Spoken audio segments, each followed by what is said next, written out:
excited to have the men's team. So far in practices, the guys we have been working really hard. We've got a young group, all freshmen, a couple sophomores who are actually on campus that we were able to pick up. They're improving every day. I'm excited to see tomorrow being the first race what we have out on the trails. The great part is with the men's team is we're kind of cheating off of what we did with the women's team, which was built over the last 4 years. So on the men's side, they've done a great job just taking the lead from the women, and the women have been great in encouraging them, saying, hey, we were at the bottom a few years ago. So I think that's giving the men a big advantage, just going out there knowing they have to put in the miles and the work. And as the years go on, they'll get in more recruits and people to really help them bring the team to the next level. But so far it looks like they're starting way ahead of where the women's program was a couple of years ago. So the women's team, as you know, started from the bottom.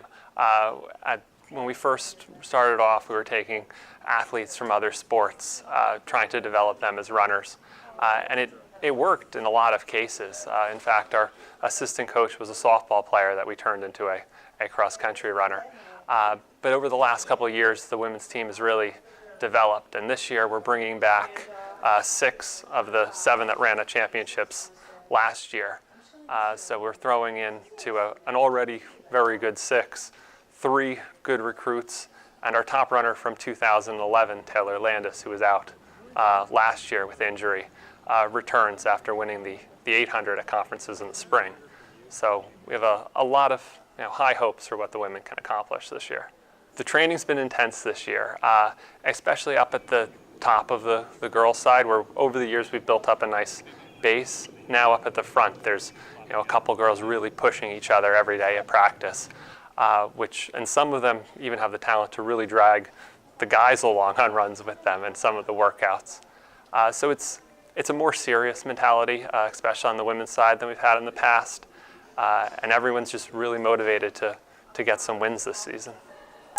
We want to work harder than we ever have before, and we want to win conferences, obviously. And for regionals, we want to step up our game and really show everyone in our region and in our conference that we have come to run, and that's really it. The conference as a whole has been improving over the last couple of years. You've got Nyack and Philly U that have been dominant for at least last season, were super dominant. They return a lot of good runners. Georgian Court took first place on the track in the spring. We were second, so I think you have to at least think about all 4 of those teams when you think about the championship. And then there's probably another 4 or 5 teams rounding out the top 10 that are all going to be competitive. And if you ask their coaches, think they should be in the hunt for the top spot.